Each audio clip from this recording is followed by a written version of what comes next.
भैया ई भक्ति कैसेट हम रिच इंटरनेशनल कंपनी से रिलीज कर रहल बानी, जेकरा में बहुते लोग सहयोग करता रे।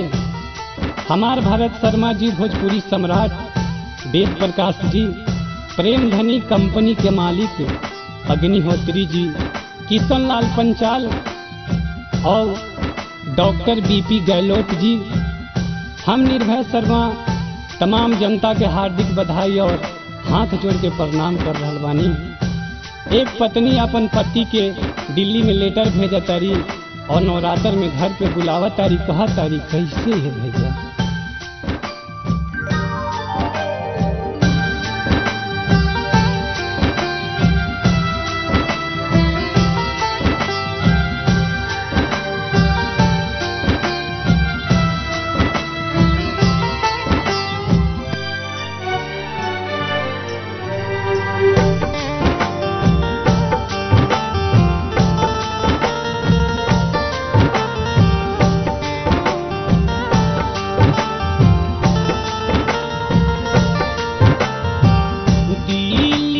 छोड़ी के नगरिया ए राजा घरे आ जाना, ए राजा घरे आ जाना, घरे आ जाना, ए राजा घरे आ जाना, घरे आ जाना, ए राजा घरे आ जाना। नवरात्र के लागल बाबजरिया ए राजा घरे आ जाना, ए राजा घरे आ जाना।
कलसा संगे ले ले आइहा पियरी चुनरिया, है संगे ले ले आइहा पियरी चुनरिया।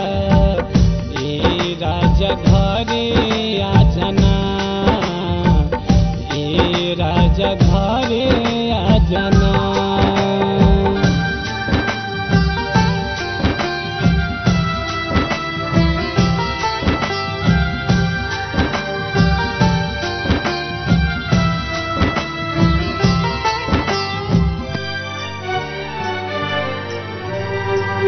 साथी सहेली सभे मनवा के भावे,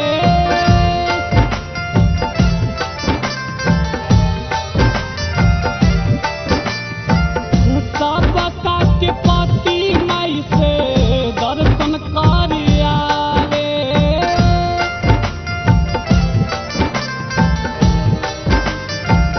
ओ साथी सहेली मन ललचावे, सबका के पति माई से दर्शन कर आवे, सबका के पति माई से दर्शन कर आवे।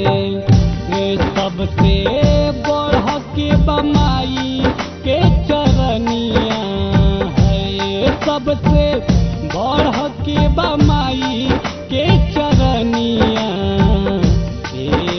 राजा घरे आ जाना, ए राजा घरे आ जाना।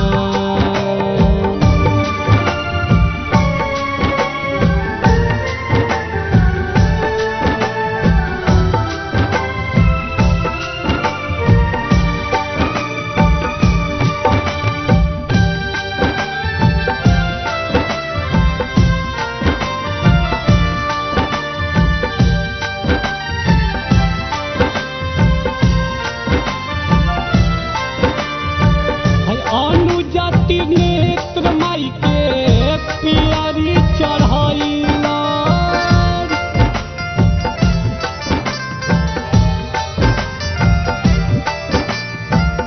नीरभय दिनेश सभी अपन मन के भइला।